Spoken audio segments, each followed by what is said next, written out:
before the episode begins, I just need to remind you it's the Homo Sapiens Dog Walk on Saturday, the 30th of May for 1 o'clock in Regent's Park. You need to meet at Regent's Bar and Kitchen. You can find it on Google. That's where we met last time. You do not need to bring a dog. We will supply dogs. You do not need to pay. It's a free event. Everyone's been signing up. Thank you so much. Can't wait to see you all there. Please sign up.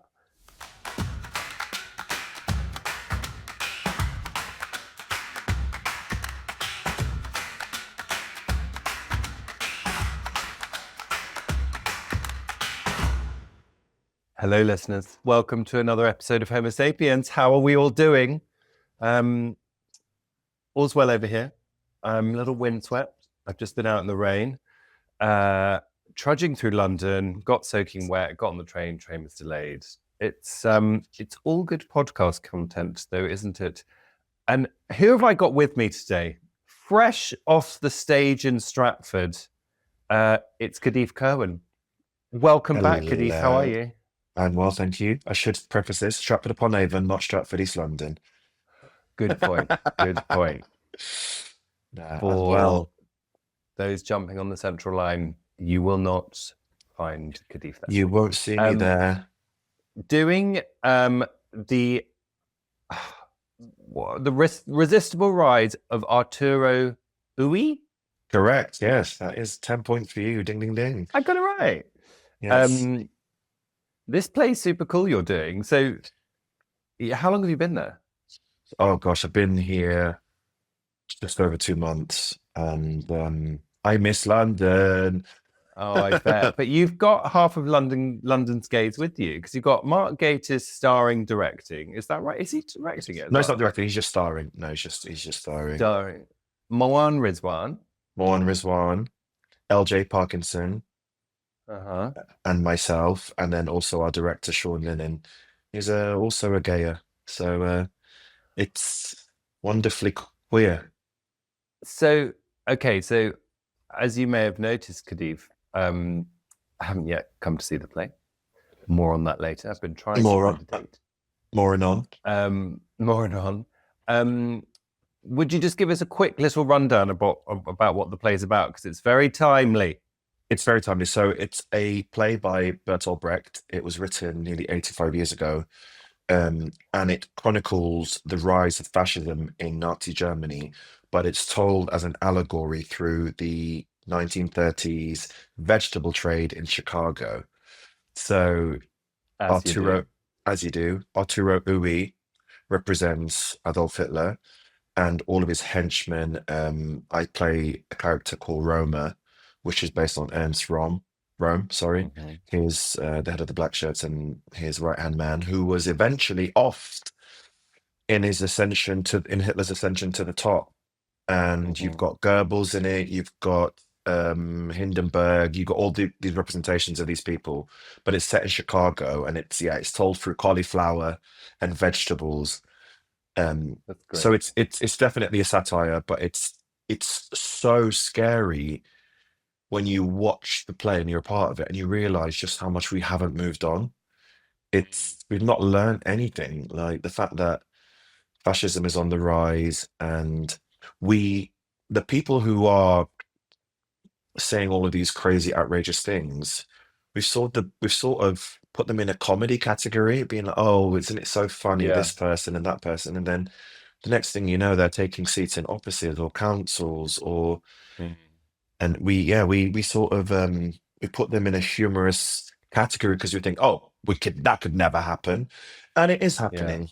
So we need to get with it, get real, and this play is it's telling that story through a lens that we can all understand, and it's timely, and it's very entertaining, it's very funny, it's very scary, and I'm really proud to be a part of it, especially because, as we were just saying, the four principals are all queer people, the director's a queer person, and we're telling a story about I mean, it's quite good that we're queer people telling this story, because we have facets. We can also be evil.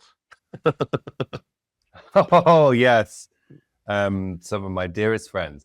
So, but do you think it's a coincidence that there is a ton of queers doing this, or is that by design, or what is it? It Where's was that? certainly by design in regards to our director Sean and the story he wanted to tell and who he wanted now to be telling the story, what the image of Yeah. the nowness of it is. And it's just a bonus that Mm. we all happen to be queer and of the global majority, people who don't conform to also gender norms. It's just, but it's not forced. It just works because also Mm. it's a very cabaret-esque production. So Mm-hmm. it's as was. And Ernst Röhm, who my character is based on, was a massive gay. If not, I don't know if lots of people know this. Ernst Röhm, Hitler's right-hand I man, didn't know that. was a massive batty. Don't Google it. All of the things that he did, there was these trials that happened because him and several other people were having orgies in Berlin, and it was very, yeah. Eventually, it was off because it was seen as emasculating the cause, having openly Oh. queer person like himself. Um, but yeah, Whoa. there was a lot of Yeah. gay people uh, in Germany at the time, and in that camp. I've got a highbrow question and a lowbrow question. Kadiff, do you feel more scared or soothed doing a play like this on stage every day, every night, knowing that the big conversation is that we're sleepwalking back into fascism and authoritarianism? Does it help to play it out on stage, or does it make it Um, worse? it does. It really does help to play it out on stage because as an artist, oh God, I hate it when actors call themselves artists. But as someone who partakes in presenting art You to the are an artist. world, Mhm. it's what I can do to contribute to the conversation. I can be a part of Mhm. telling a story that hopefully gives people insight and points the finger at what we need to Mm. change. I tell you what was Mm. really hard. The the Friday show after the council election results came in, the day after, that was a really Mm. difficult show. Whoa. For obviously for the very obvious reasons as to who gained seats and what was happening. It was very scary to be um, telling that story. But also, Stratford-upon-Avon is also a reform council, so Okay, I did not know that. it is, yeah. Um, I think it's Liberal Democrat in regards of the MP, but Mhm. the council is I think he's 19, the councillor here from Reform. Oh yeah, sorry. This is the one you were telling me about that I then failed Mhm. to Google after I said I'd Google him. Google it now. Sorry. Is he fit? No, I'm joking. See, we don't The laugh about these people. But Sorry, I shouldn't. these are just facts as to what's happening and how these things I slowly creep in. I know. Well, this is it. It's the sleepwalking thing. George Finch, 19. Oh, And I've actually, seen what? this guy. Yeah, yeah, yeah. Yeah, he's also the person I saw a clip of something he was saying quite recently about wanting to remove the pride flag from all the council buildings, and I was like, Mm, I think people truly misunderstand what the pride flag represents. mm. It's inclusion. It's inclusion of everyone. You don't have to be a queer person to feel included in the pride flag, and it really is so reductive that people feel threatened by something like the pride flag. It's Are you yeah. afraid of a It's also. rainbow in the sky? You afraid of the moon and the sun? Mm. Jeez Louise. Well, it's Anyways, also what's frustrating about it is I don't think they even care. They just know it's a dog whistle topic to bring up to rile people. That's what is so well, yeah, it's frustrating very about it. dog whistly, clickbaity, and it's just like, well, we're gonna hang it from every window, roof, building we can, and you take down the flag. It does not. It means nothing in regards of like it's annoying and it's awful and it shouldn't happen. But we as queer people will always be walking with pride. So Mm. what are you doing, you absolutely idiotic children? What a lovely thing to say on that topic. Oh, Um, listeners, this is a very, very, very serious one this week, isn't it? Don't worry, isn't we'll get it? fun Well, later. we'll get to my lowbrow. We're going to get to my lowbrow question in a second. But since we Okay, started talking about it, Okay, go We for it. asked some of you, we asked, did your council flip to reform on the May the 7th elections? And how do you feel about it? The ones who did wrote in. Oh wow. Fasict said it wasn't my council, but in certain Kent councils, so Fasict is from Kent, they are refusing supported housing applications like prison leavers, substance abuse, hostels, etc. And Susie said they took away council consultations around the social care budget, but then Susie also went on to elaborate. Devastated, to be honest, but on a positive note, we voted in 3 Green local councillors in my area, which is a green ray of hope surrounded by reform. We were spurred on by and helped by Hannah the plumber because we're in West Yorkshire, not too far from Oxford Gorton. Yes. I don't feel safe, and I'm wondering who in my neighbourhood voted for a party who want to take away my basic human rights, especially those of my non-binary spouse. Susie, thank you so much for writing in, and we're sending you loads of love because it's rotten. But this is the play, right? This is literally the play. This is literally the play. And it's like I said earlier, it was written 85 years ago. And Theo said it was bad enough being a Tory council. Theo's in Bexhill. Now all 4 parts of Bexhill are now reform. Makes me a tad twitchy. Being trans at this time is pretty scary. Then add those idiots. Goodness knows what their plans are. It's just fear, isn't it, about what's next? And this is, 3 weeks in. Why do we sleepwalk into these things? What do we think that someone else is going to sort it out? Is that what it is? Why aren't we all on the streets? Why aren't we more French? Why aren't we more French? Take to the everything. Streets. They do. I think we and I include myself in this. Yeah, we just assume it will never happen, or that someone will surely say something and someone will speak up, because we're constantly made to feel that we are powerless. But picking up a pen and writing to your local council, writing an email, that is not a powerless act. These are things that we can do every day, Sorry, I'm interrupting you because when we were texting before about we're doing this, we were like, we can't just do a really bad news episode. But, your play is bringing to light themes and things. But you writing to your council, you just reminded me some good news. Hampstead Heath Ponds will stay trans inclusive. And that's because I wrote in to the thing, I signed the petition and I wrote to someone, I can't remember who it was now. We shared it on socials. Lots of people I saw wrote as well. We do have power. We do. We have way more than we think. It's like an army of ants is more powerful than you realize. I'm not saying that we're ants, but you know what I mean? It's like the numbers that we have, we should be using. And if each person just realizes how much power they have and just push that forward into the things that they care about, I think we will feel less powerless. Even if it's just having a conversation with your mates about like, oh, have you ever written to your council before? Like, I don't think I've actually, this is myself included, I don't think I've ever asked my best friends or whatever, like, because we all have the things that we are passionate about, but it seems like a really adult thing to do, to write to your counsellor. Honestly, I don't think most people know that the purpose of that person is to represent you. Like I write to my MP via forms, and someone's like, can you do this and like just adjust the letter a bit so it makes it more useful, but like I've never just written, but that's what they're there for. And we feel LGBT people feel like I think this council is Tory, so it's like I don't feel confident about their views on LGBT people, but it's like that's not the right way around to think about it.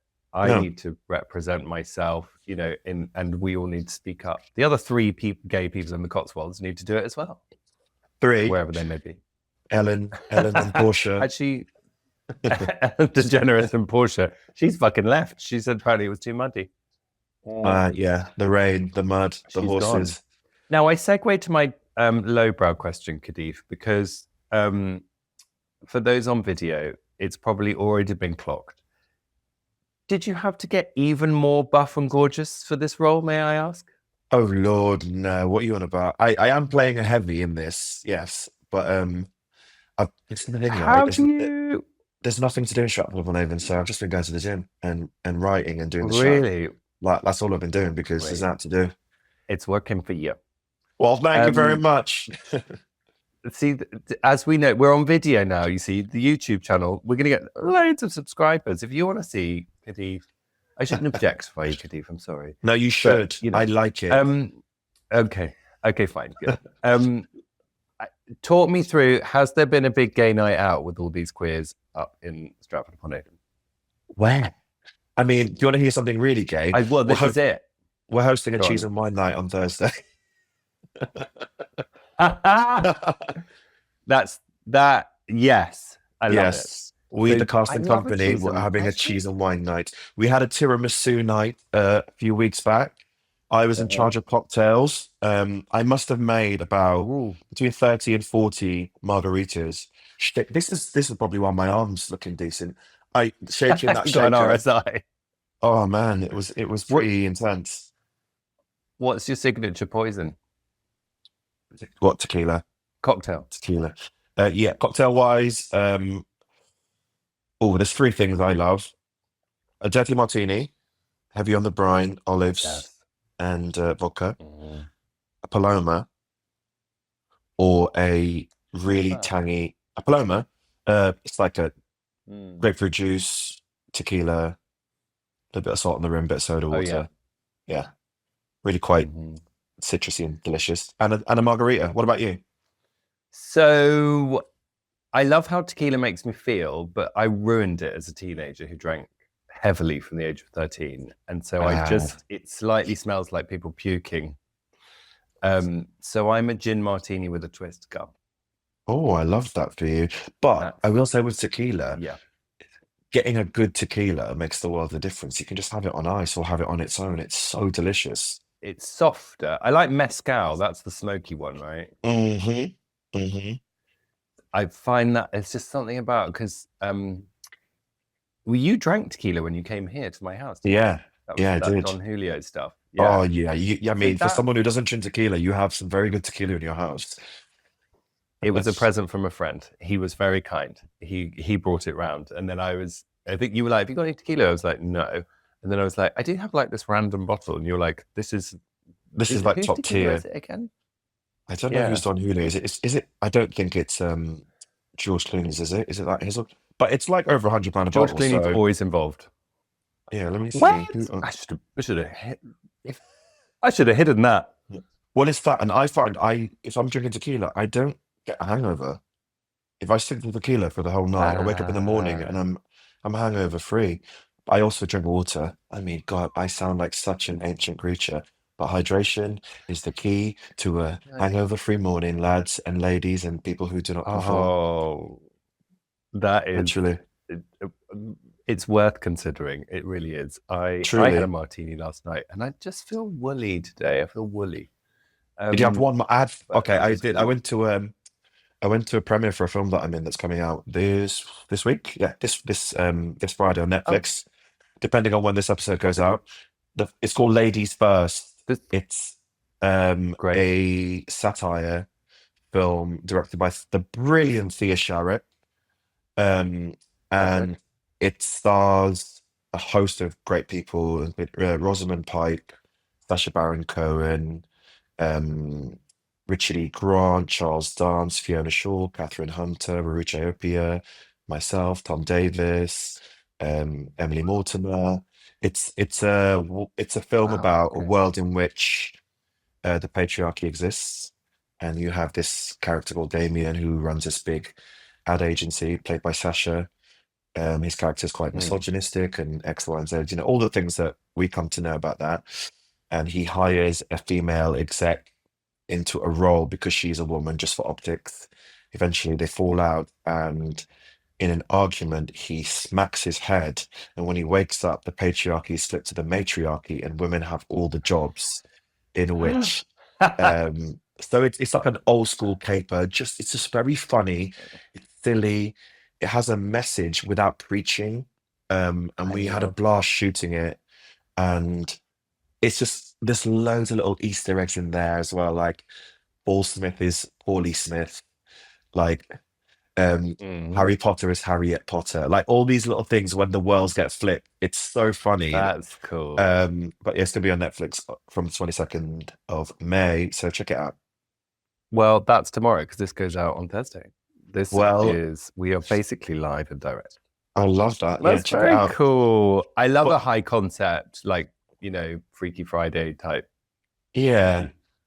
And it's just like it's one of those old school films where the intention of all of us who made it is just to make people laugh and smile. There's no like big blah blah blah, and it's just like treat people how you want to be treated, and that's the simple message for Lovely, life. That's the simple message for life. isn't Um, it? yeah, So, so just returning for a minute to all these gays rattling around up in Stratford-upon-Avon. yes. What did you do for Eurovision? I know you're obviously on stage, but On stage, and then I had to travel back to London for the premiere, so I didn't do it. I personally didn't do anything. fine, What did got you do it. for Okay. Eurovision? I am not practicing, unfortunately. I'm not a practicing Eurovisioner. I know that's a gay crime, but it's too long for me. I tell you what, Mark Gatiss throws the best Eurovision parties. See, now Obviously that I could do. we couldn't do one this year because we were doing the show. Mm. But he's had parties in the past that are just brilliant. We put a sweepstake on. Um, I Ooh, remember a year I got incredibly drunk and it was really, really fun. And Tracy Ullman was there and it was just wow. very funny. I was like, this is like a fever dream of campness and it was great. Yeah. he's he's wonderful, Mark, isn't he? Yeah. Because he's been on the pod with Ian, his husband. What? He's Episode gay? 293. Yeah. But he's like, Mark is sort of all wisdom, but he's super smart, but he's an activist as well. He kind of Yeah, can do it all, can't he? He writes, he he directs, can. He's he's devilishly funny as well. We have mm, such a naughty time on this play. We've been friends for what, like 10 years or so. We did a play at the Donmar Warehouse, James Graham play, like mm, in 2015, and we've been friends ever since. And then he directed me in that monologue series that he did called Queers, mm. um, I remember this, that was yes. chronicling the yeah, anyways, and then doing this together, and I'm just like, my gosh, I'm just in awe of him every night. But we really have such a laugh. If people only knew. Thanks. Oh, that Um, is the best thing about doing a play, yeah. as in I'm talking about the last time I did a play was at school. But the undercurrent of mischief when you're having to present to an audience and stuff Oh, is just totally. there's nothing like it actually. Nothing. And And my look, this play does that. You'll see when you come. yeah. Other thing I wanted to talk to you about is, did you see Hoopla nearly got shut down? Yeah, that is so shocking to me. I was reading up on it. You very kindly sent me a series of articles about what was potentially going to happen. Just call I me head of mean, research. Uh, but I mean, grateful that it's been sorted. Hoopla will go ahead. People will get to enter the Pussy Palace because Lily is doing the the Saturday is headliner. she going to do the whole album then? I bloody well hope so. Are you going? No. Okay, do you want to hear something No. really terrible? No, I can only go on the Sunday That's your because last day. Yeah. our last show is the Saturday. So Mm. I'll see Sisters and Sisters and I'll see all of the other brilliant people that are going to be on the Sunday. But I won't get to see Lily. But I will Mm. see her because she's going to do the tour again at the end of the year, I think.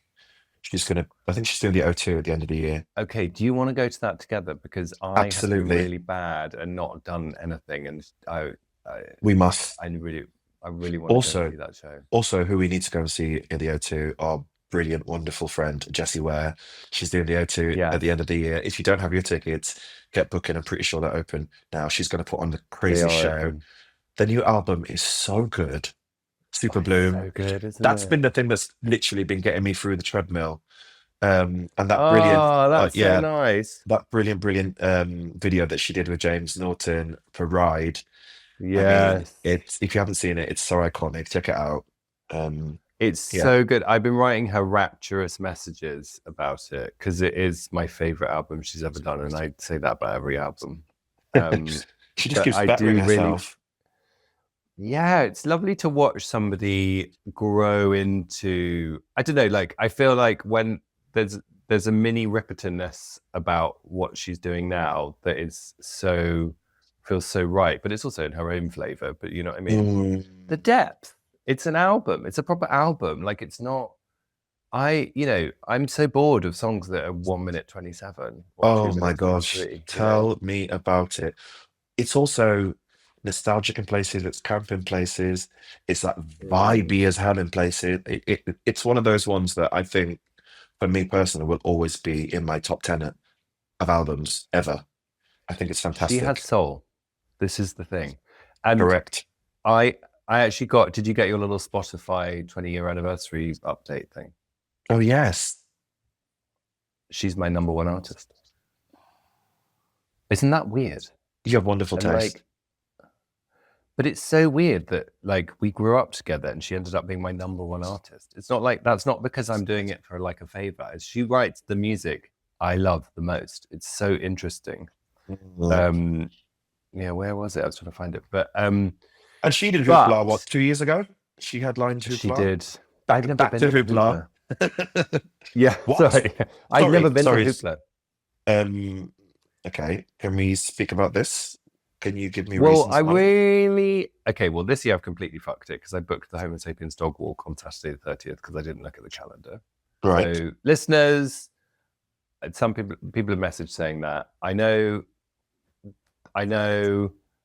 but it is what it is. I didn't realize. But they're different events. Not everyone wants to go to Hoopla. Ours will be a What more ti- casual affair. what time's the dog walk? 1 o'clock. Oh my God, you can do the dog walk and then go to Hoopla after. It goes through till Lily won't be on until like 8 at night. It's a No, I know this whole is it. thing. Look, you have two What? hands. You can do But two. You can do both things. I'm trying to corrupt you. yeah, I'm gonna have to have the fucking. I'm gonna have the fucking dog with me though. But I've never been. I really, I don't know why I've never been. It's always been year on year. Also, like we've had little babies and stuff, so it's been kind of like, Ah, yes. babe, do you mind if I go off for the weekend and get wrecked? So, but I would really love to go, and it's going to be hot. But one thing we were going to talk about was the fact that there's been some, because of this hoopla thing. Hmm. Basically, somebody tried to shut down the festivals in the park. Hmm. There was a court case, and it wasn't just Hoopla, but just in time for Hoopla, the judge ruled in favor of Hoopla, saying it can go ahead. Lambeth, and so because it said that it was brought by a local resident, I'm not going to say her name, we're not a shamer place here, against Lambeth Council. Her argument was planning permission was unlawful, council misrepresentation of recreation. And Lambeth Council said it actually could go ahead. It cited a potential £10 million boost to the local economy. Come on, that pink pound. That's just Come ketamine on. as well. And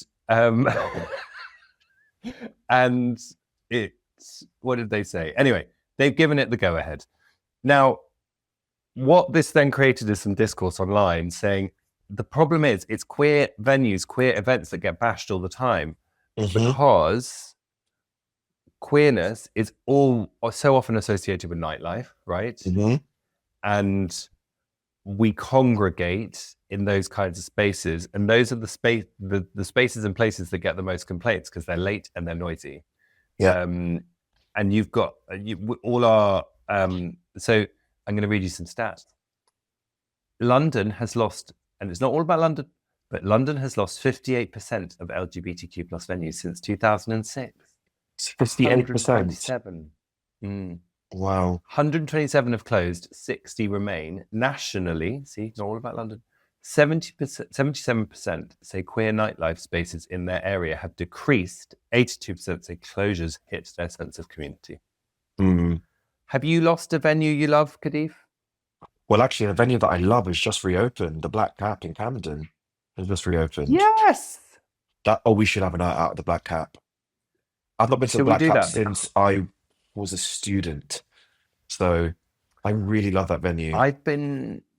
I used to work at MTV up the road, so I've only been there like once, weirdly, but where everyone used to end up there. So that is the place to do a night out. Yeah. It is, and Let's do they it. always have great drag on as well. And I think it's really Yeah. important that we, as British queer people, support our British queer artists that we have here. I mean, we're always defaulting to like these international people who have been on various Mm. programs and stuff, which is amazing. Do not get me wrong, I absolutely love all of the drag competitions that exist, but we also have many drag artists here who we should be supporting. And the Black Cap's a place we can go and do that. Oh my God, listen to I'm me. in. I know. Mother Earth. Now, I'm sorry. The reason I wasn't not listening to you. I was trying to just bring up this. People wrote in venues that they are missing. Yes. Jam said actually too many bars have closed down in New York City, so we've gone very international. Mm. Andrew says 3 gay bars and a club in the last 15 years. The last shut at the end of 2025. Portlander said Vaults in Exeter. Shout out Wow. Vaults in Exeter if anyone's been. Propaganda in Nottingham. The 3 Crowns in Bangor, North Wales, says Iddy Widdy. I mean, we're trying to do good news, bad news today. We are indeed, I've yeah. got another piece of good news for you. Say Because it. the venue that got saved was the Royal Vauxhall Tavern, and that is my beating heart, that joint. Oh, I didn't know about this. Say more. That's what my therapist says. Say more.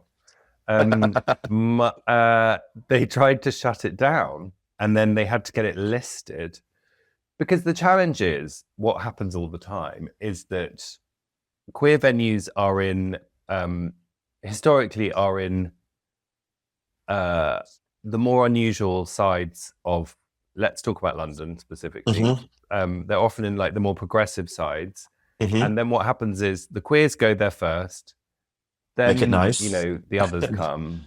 Yeah. We make it nice. We do the low dust and zhuzh it up, put in some cute restaurants. We do the skating boards, and then they come in and bulldoze the walls. We get a Saturday market going, and then other people come, and then they start buying up buildings, turning them into luxury flats. The luxury flats start complaining about the noise coming from the gay venues, which is why the whole place is nice in the first place. No? That's exactly. You're completely right. I find it so exhausting because I think generally, though, but it's that thing of people aren't socializing also. So these venues, on top of that, find it very hard to stay open, and then, or they end up having their overheads are so high that you go and buy a gin and tonic and it's £12, and you go, well, I don't want to go out for gin and tonic. It's going to be £12. Do you know what I mean? It's this like self-eating thing that's happening currently with many nightclub venues. It's so true. And actually, I read this thing saying that people don't go out for lunch anymore. They go out for a croissant, like a 12 quid croissant, because lunch is like 100 quid, you know? Yeah. And I think going out feels like, I'm talking about if you're going to a club or whatever, like it's such a special thing now because it's so expensive. And it's not where you pull either, really, right? No, it's Like, not. I was with my friend in a club. I was with my friend at Feel It. I can't remember if I've told this story on the podcast already, but whatevs. And he really liked this guy. And we've been like skulking around Feel It like for like 2 hours. And I was a bit like, I'm having a lovely time, but also my feet are sore. And I was like, so do you want to go talk to that guy? And he was like, oh no, I wouldn't go and talk to him. He's like, I'll just find him online tomorrow and send him a fire emoji. And I was like, so what are we doing here? Is that what people are doing now? Is that interaction? Is that an average interaction? Maybe. I mean, he was extremely handsome. I'd be too scared to talk to him. But it was sort of, I don't know. It's just like that. I just remember obviously it was a while ago, but like when I was much, much younger, like, because you didn't have any of the connection of social media or anything. And people would congregate in gay spaces, and then you'd be like, well, I better talk to them now because I'm going back to the straight world in the morning, you know? Yeah. Yeah, that is not. Do you know what I would love? And I'm sure that this probably exists, but like certain clubs, bars, queer venues to have phone-free nights, like a phone-free night, I do. and or or your phone can only be used in the smoking area or in the outside of the venue. Like, but I think on the dance floor, in the bar, because the amount of friends that I have that I've met over the years, just from being at the bar at the same time, waiting to get served, and then you get into a conversation. Mm. But now people are at the bar on their phone or whatever, and you just miss that sliding doors moment that you could meet a friend for life in that interaction, or a lover, or whatever people are interested in. Y- Yeah, it's sort of like you're never more connected, never more alone. You know, like Mm, it's, and I feel like there's like this betterment thing about it as well. It's like you're looking at your phone at the bar because you're trying to work out where you go next, but you won't connect with the place that you are. mm. It's so unusual. But do you? I love that idea. Do you know about that night in Leicester Square, not Leicester Square, Tottenham Court Road, that is no phones? Have you heard of it? No, no, no. Honestly, babe, I've not been out in. It's I don't think I've been out this year. Stratford. It's been, well, it's cheese and wine nights, It's Tuesday but and wine night. it's which no phones allowed. Mm, But it's in Tottenham Court Road. It's not specifically queer, but I think it's lots of queers, probably started by some queer people taken over by straight people. But it's apparently no phones, and apparently it's amazing. And then I, there was like a piece in Ideal, The Face, or one of them about it. I think it's just really important that we remember that we can unplug for a night, and it's Mm, really important to. It's even if it's like phone in your pocket, and if you want to take a photograph, you just buy a disposable camera with you, take it with you for the evening, and you would capture that moment. Great, you don't have to look back at it until you develop a bloody film. mm, You know, it just that bit of nostalgia, and it mm. just keeps you in the moment rather than scrolling for the next thing. When we go Do out, you when we go to the find Black Cap, we are not using our phone. So mm, we're gonna put it into practice. that's a really nice idea? How are we going to document it though? No, I'm joking. I'm gonna bring a We're going to disposable take a camera. camera. I have Polaroid camera for that. I only take Polaroid, but it's a bit bulky to take out. But can I ask a question? Do you think that? So, what's your relationship with your phone while you're doing a play, while you're rehearsing? And do you think that because you are doing this kind of 2.5 hours on stage every night, where you are just connecting, does that Hmm. really make you realize how nuts the whole phone thing is? 100%. I put my phone Mm, down when I'm getting ready, when I'm doing getting my face done for the show. So that's probably about 7 o'clock. And then I don't pick my phone up again, usually until the show finishes at like 10 past 10. Occasionally at the mm, interval, I'll have a scroll, but more often than not, at the interval, I'll have a book. I'll have a book with me. There's a book that I'm reading at the moment, a queer book that I want everyone yeah. to go out and buy. It's Douglas Stewart's new book. It's called John of John. It's Oh, just come out. yeah. You'll know Douglas from Shuggy Bane and Young Mm. Mungo. This book, I mean, he gave me an advance copy like end of last year, and I'm only just reading it now. But it is some of his best work. At the end of chapter 3, I had to put the book down for like 4 days because something happened that I was like, you Oh, what? It was oh, incredible. really? It's just come out. I think Oprah has just chosen it as her book of the month, or Oprah's pick, or the thing. Stop And you know it. that um and it is fantastic. I'm still combing my way through it.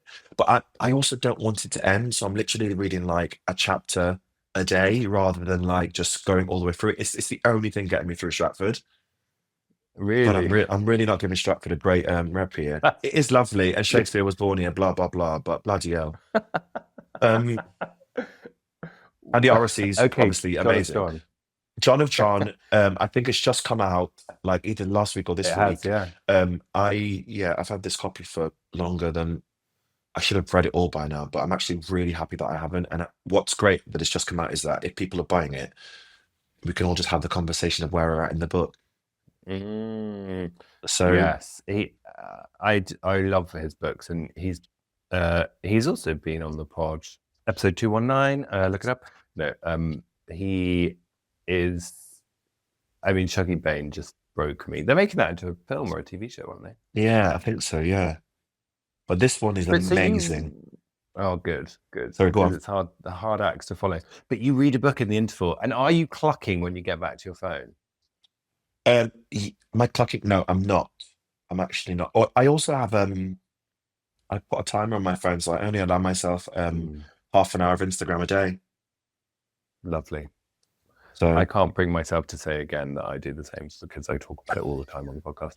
But that I feel yeah.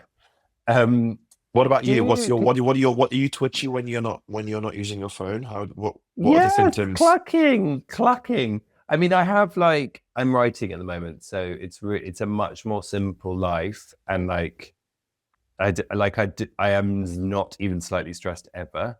So that's a really nice way to be. And I used to almost like use Instagram to like peace out for an hour at the end of the day, which is really bad. Hmm. But you know what I mean? Just to dissociate. Hmm. Um, when filming, it's just so intense that you kind of just want to be like, boom, go elsewhere.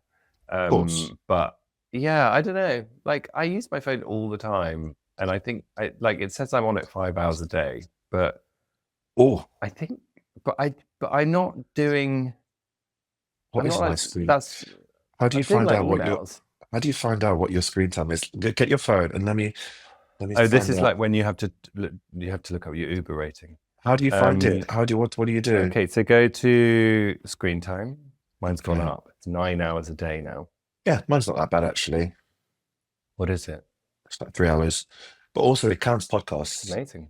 when you're listening to a podcast. So Well, this is it. It counts like listening to the radio, and I listen to the radio on my phone. So I'm like, mm, I I know what I think is bad, and I do not want to be looking at Instagram, and I don't want to be looking at Facebook. I'm not even on Facebook, but you know what I mean. It's fucking WhatsApp though. That's most of it. It's like, you've got to respond to the gifts and the stickers and the. oh, I know this is it, and then you're like rushing to get the right GIF, and then it's hard. It's hard being a wit in the group, isn't it? It is Um, indeed. oh, do you want some more good news? I stock it to me. Come on, give me some good news. Okay, this is semi good news. The King's speech on the 14th of May, he draft Oh, conversion practices bills were announced hmm and hmm explicitly trans inclusive, although he has it has been in previous Queen speeches or King speeches, so we need to just caveat that. And it is pre-leg, it's not law, it's pre. But anyway, Free. that's good news. The Hampstead Heath Ponds. The first national LGBTQ plus armed forces memorial was unveiled by King Charles. He's being very gay at the moment. Well done. We live, we Quiet. laugh, we love that of him. Well, do you know what I was talking about this week? Is oh, what's his name? King Charles. No, I was talking about. Have you watched SAS Rogue Heroes? I haven't. I haven't. So I was talking about Paddy Mayne, who was like the founder of the SAS, and he was gay apparently. Oh, Um, Also a complete psychopath apparently. So all these things I'm saying might not be quite right, but yeah, like he was going to get the VC, the Victoria Cross, like the biggest thing for bravery, but because he was gay, he didn't. yeah. And or gay people in the armed forces and all of the things over the years about people being thrown out. It's just fascinating. I now want to watch SAS Heroes, Maybe we should check it Rogue out for Heroes. sure. That's something I've never understood. If there is a person who wants to fight for their country and wants to uphold that, why on earth would you ostracize them for any reason? I know, and because I mean, well, I it's mean, who's your character based on again? and from Yeah, yeah, well, there you you go. know. Can I read you a line about Paddy Mayne that I found when I was googling him? His reputation. During the 1938 Lion Tour, it is said that Mayne relaxed by wrecking hotels and fighting dockers. Slay Queen, slay.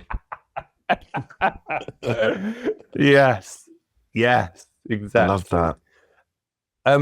Kadiff, what's next then? What happens next today? You got to please blow out that Um, candle behind you before you go out. I'm oh a yeah, I will. anxious Yeah. candle person. Today I will have a little snack before, and then I've got to go to warm up at 6 o'clock. Lovely. The warm up for the show, and then I've got the show this evening. And then What do you do in warm up? vocal, physical, all of those like really like ma. I slit the sheets I slit, and on the slitted sheets I sit. All of that kind of stuff. Yeah. Just sort of for clarity and all of those things. I'll do a warm up. I've already been to the gym today. I did a couple of hours earlier, and I'll just do the show. Oh, nice. It's been so nice to see you. You too. You're literally down the road from here, and I've not seen you in 2 months. I know. And now it's sort of coming to the end. But I can't. Okay. So I can't. Your matinee days are the only days I can't do. And then I've just got no one for childcare in the evenings because William's away. I see. Look, it's okay. Is it going to transfer though? I can't say, but there are conversations happening. Yes. What about you? What's your week? What's happening? What's happening now? Oh, Yeah. What are you doing? It's my daughter's birthday tomorrow, so I've got a cake and we're doing a little party. She's 2. She's going to be 2. So that's the big excitement in my week. That is amazing. Very cool. I hope you have a gorgeous day. Thank you. And what was I going to say? So, listeners, thank you for writing in with all those bits. People are frightened in these councils that have flipped. I'm sending you all loads of love.